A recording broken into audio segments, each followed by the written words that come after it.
Wow, the advice that's supposed to save you is drowning you. Never give up. Push through the pain. Winners never quit. We've all heard it. We've been raised on it. But what if I told you that this relentless, never surrender mentality is the exact thing keeping you stuck, exhausted, and broke? Here's the uncomfortable truth. Some of the most toxic money myths we inherited from our parents are powered by the same never give up energy. They're not building wealth, they're building prisons with better marketing. Yes, I said it. In the next few minutes, I'm exposing 3 money myths you've probably been holding on to like your life depends on it. More importantly, the smarter moves that actually create financial freedom instead of just financial fatigue. By the end of our conversation, you'll know why hard work always pays off is just broke logic and a motivational poster, the hidden costs of never giving up on debt that's stealing your future, and why saving every penny is keeping you poor, not protecting you. Let's get into it. First, the myth that hard work always pays off. We were raised on this fairy tale. Work harder than everyone else, never give up, you'll succeed. It all sounds noble, right? But here's what no one told us: grinding without strategy is not resilience, it's just a slow burn. So we stay at jobs that cap our income because loyalty pays off, right? We run ourselves into the ground with side hustles that barely cover gas because hustle culture is where it's at. We brag about working 60-hour weeks like exhaustion is a personality trait. But working hard at something that is not working for us doesn't make us dedicated. It makes us unavailable for the right thing. This is the never give up trap. Wearing a work uniform 24 hours a day, 7 days a week. We think walking away from something that's not working makes us weak. So we cling to it. We stay. We grind ourselves to death, proving exactly what? It's time to trade sweat equity for strategic leveraging. Wealth isn't built on how hard you work, it's built on leveraging systems, skills, and assets that work for you when you don't feel like working. So the real move is knowing when your effort has hit a ceiling and when to pivot. Sarah Blakely sold fax machines door to door for 7 years. 7 years of grinding, rejection, and hustle. But you know what she didn't do? She didn't never give up on that dead end career. She quit it. She walked away from that steady paycheck to pursue Spanx, an idea everyone said that was ridiculous. Now she's a self made billionaire. The difference? She quit what had a ceiling so she could commit to what had a scale. Write down one thing you've been grinding at that has a clear income ceiling. Now ask yourself, what am I not building because all my energy is over there? If it's grind with no growth potential, you're not being persistent. You're being scared. And I've been there.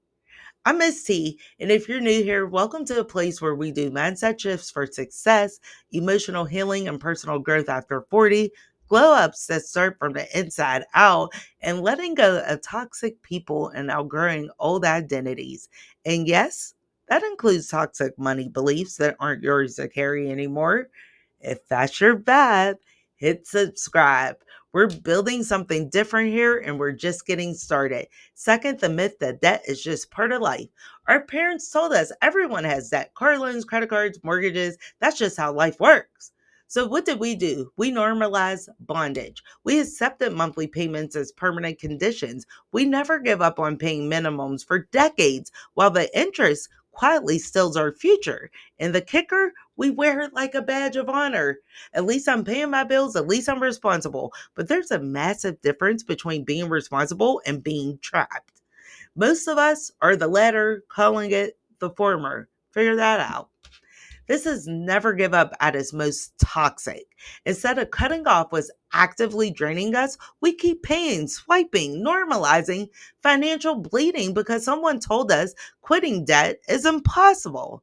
But when you never give up on debt, you're giving up on your freedom. You're giving up on options. You're giving up on the version of your life that doesn't require permission from creditors. It's time to refuse to accept financial bondage is default.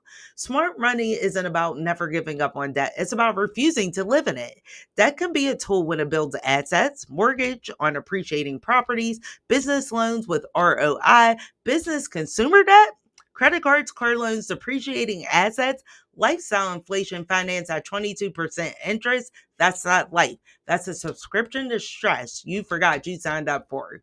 Let's talk real numbers. Say you have 5,000 in credit card debt at 18% APR. If you only pay a minimum of 150 a month, you'll spend 13 years paying it off and fork over 3,200 in interest alone.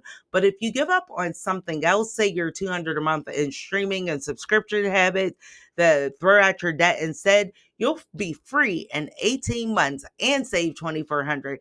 The people who build wealth don't romanticize about debt. They deplete it with prejudice and redirect that cash flow toward assets. So pull up your credit card statement. Look at the interest you paid in the last month. Now multiply that by 12. That's what never giving up on debt costs you per year. Write down one expense you can cut this week and redirect it toward the high interest debt, not reducing it, depleting it. Third, the myth that saving every penny builds wealth. Our grandparents survived the Depression. They clutched every penny and they taught us don't waste, save every dime. That's how you build security. So we hoard cash. We feel guilty spending $5 on a coffee. We coupon clip our way through life thinking deprivation equals wisdom. But here's the uncomfortable truth: saving without growth is just fear in a savings account. Mhm. This is that never give up on energy again.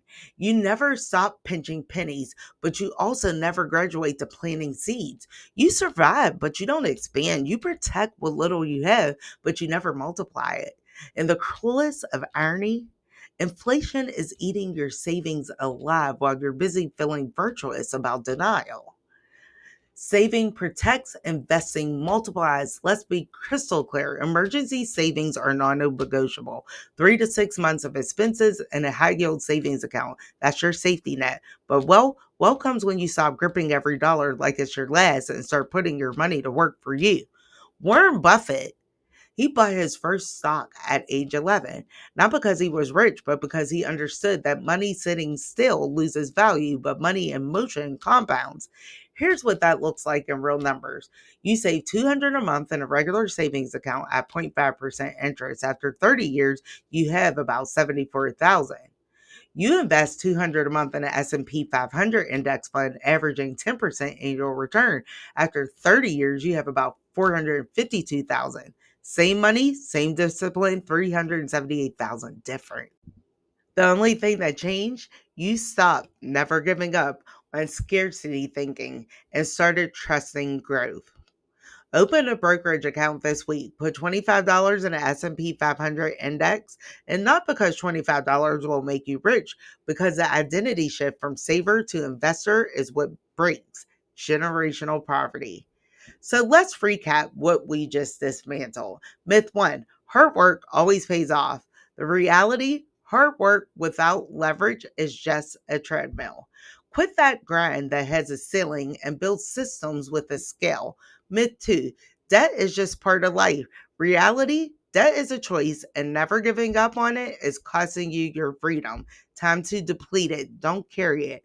Myth three: saving every penny builds wealth. Reality: saving protects, investing multiplies. Stop hoarding out of fear and start growing out of strategy. The most powerful thing you can do isn't to never give up, it's to recognize when your persistence is actually just poverty cosplaying as virtue. Speaking of recognizing patterns, next week we're going deep into something even more uncomfortable: the survival tax, why being broke is expensive, and how to break the cycle. Because if you think letting go of these myths is hard, wait until we talk about how much money it costs to be poor and how the system is designed to keep you there. In this video, we cracked something open. So drop some comments down and tell me what you think. Which myth hit hardest? What's one money belief you're ready to release? If you have value, share it with someone who needs permission to build wealth without permission. Until next time, I'm Miss T reminding you your power isn't in never giving up on broke habits. It's knowing which belief deserves your loyalty. I'll see you tomorrow in the next video.